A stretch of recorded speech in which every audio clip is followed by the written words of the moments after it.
Welcome back to my channel PM collections and vlogs. ఇవాళ recipe వచ్చేసరికి healthy food అండి. చూస్తున్నారు కదా ఎంత బాగా వచ్చాయో. మిల్లెట్స్ బిస్కెట్స్ అండి. ఇది ఎలా చేసుకోవాలో మీకు పూర్తిగా ప్రాసెస్ అనేది చూపిస్తాను. చూసారు కదా ఎంత క్రంచీగా ఎంత బాగున్నాయో.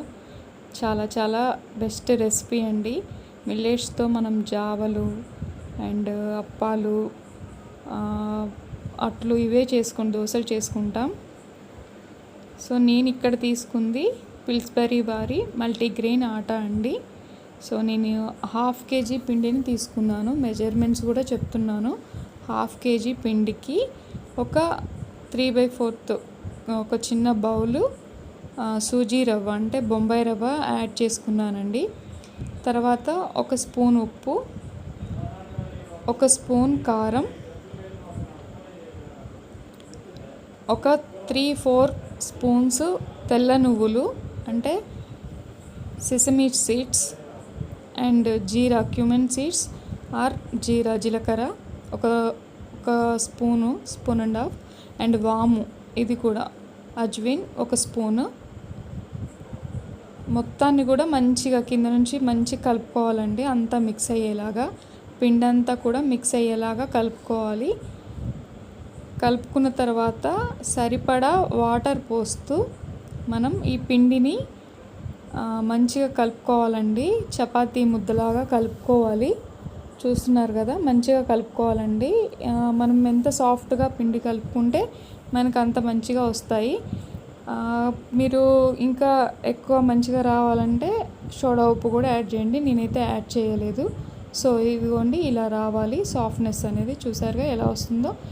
ఇంత మంచిగా కలుపుకోవాలి చపాతీ పిండిలాగా. మనం ఇప్పుడు ఎంత మనం మంచిగా కలుపుకుంటే అంత మంచిగా వస్తాయి మనకి బిస్కెట్స్ అనేది. సో నో ప్రిజర్వేటివ్స్ అండి.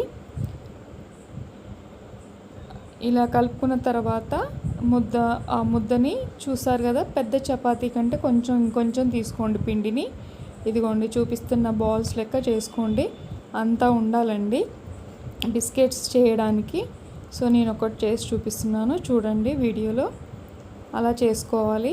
మిల్లెట్స్ అంటే ఇవి రాగి, జొన్నలు, సజ్జలు, ఓట్స్, మొక్కజొన్నలు, గోధుమలు, ఆల్మోస్ట్ చాలా 7 మల్టీగ్రెయిన్స్ ఉన్నాయండి. సో ఇలా నీట్గా మనం చేసుకునే రాయిని ఇలా శుభ్రంగా తీసుకోవాలండి.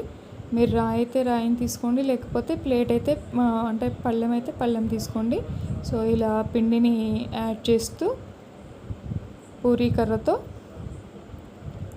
చపాతీ కర్రతో ఇలా పాముకోవాలి. నేను వీడియో ఒక చేతితో చేస్తున్నాను కాబట్టి నేను 2 హ్యాండ్స్తో చేసి చూపించి మీకు చూపిస్తున్నాను. చూసారు కదా రౌండ్గా వచ్చిన తర్వాత మనం ఇవి కట్ చేసుకోవాలండి ఒక చాక్తో. మంచిగా మీకు డైమండ్ షేపు అండ్ స్క్వేర్ షేప్లో వస్తాయి. మీకు ఇష్టమైన షేప్లో కట్ చేసుకోండి, ఎలా అయినా పర్లేదు. ఇట్లా మనం అడ్డంగా నిలువుగా అన్నప్పుడు ఏం కాదు, కానీ అడ్డంగా కోసేటప్పుడు అవి అంటే వస్తూ ఉంటాయి. సో కొంచెం కేర్ఫుల్గా కోసుకోండి, కట్ చేసుకోండి. ఇలా అన్నీ కట్ చేసుకోవాలండి. చూస్తున్నారు కదా వీడియోలో చూపిస్తున్న విధంగా. నాకు అట్లా చిన్నగా కట్ చేస్తున్నాను. వీడియో తీస్తుంటే ఇబ్బందిగా ఉండి నేను ఇట్లా చేస్తున్నానండి. సో మీరు మంచిగా నీట్గా కట్ చేసుకోండి. ఇక్కడ చూడండి ఎలా ఫైనల్గా మనం ఇలా చేసుకుంటుంటేనే మనకు అవి వచ్చేస్తాయి. మనం పిండి కలపడంలో ఉంటుందండి. మంచిగా కలిపితేనే ఇలా వచ్చేస్తాయి మనకి. జావ అయితే రావండి. చూసారు కదా ఎలా వచ్చాయో. వీటన్నిటిని ఒక ప్లేట్లో తీసుకుందాం మొత్తం కూడా. మంచిగా చూసారుగా ఒకదానికొకటి విడిగా. చూడండి డైమండ్ షేప్ ఎంత బాగా వచ్చిందో, ఎంత పర్ఫెక్ట్గా వచ్చిందో.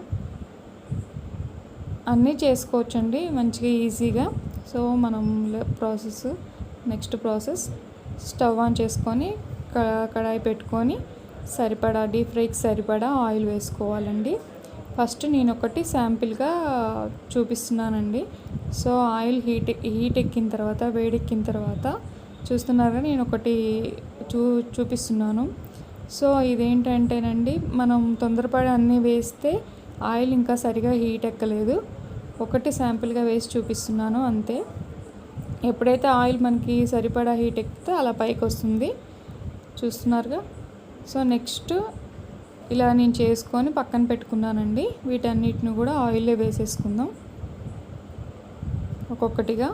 అన్నీ ఒకేసారి కుప్పలా వేయొద్దండి, విడివిడిగా వేసుకోవాలి.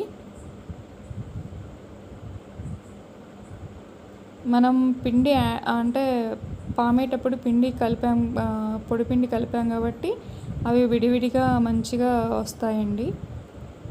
సో చూడండి, మంచిగా తిప్పుకుంటూ ఉండాలి, అవి పొంగుతాయి. బిస్కెట్స్ కూడా మంచిగా పొంగుతాయండి. కింద పైకి తిప్పుతూ ఉండాలండి, అంటే 2 సైడ్స్ కాల్చాలి కదా. సో నేను ఇందాక ఒకటి శాంపిల్గా చూపించాను కదా, చూసారుగా ఎలా కాలిందో, ఎలా ఫ్రై అయిందో చూసారుగా. చూడండి ఎంత క్రంచీగా ఉందో, చూసారు కదా. లోపల కూడా బాల్స్ లెక్క మంచిగా అయిపోయింది. సో పర్ఫెక్ట్గా వచ్చేసింది. ఇలా చేసుకోవాలి. సో ఇవి అయిపోయాయండి. అంటే మనకి ఇలా నూనెలో మొత్తం నూనె అనేది పైకి వస్తుంది అయిపోగానే. ఇవన్నీ వేగిన తర్వాత అడుగుకి వెళ్ళిపోతాయి బిస్కెట్స్ అన్నీ కూడా. ఇక తీసేసి పక్కన పెట్టుకోవాలండి.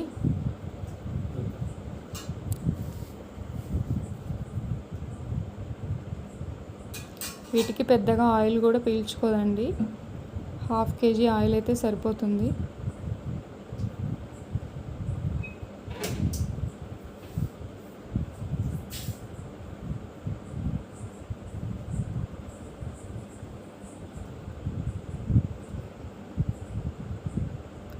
చూసారుగా, ఎంతో రుచికరమైన మిల్లెట్స్ బిస్కెట్స్ రెడీ అయిపోయాయి. చాలా చాలా tasty. Please share, like, subscribe. Thank you for watching.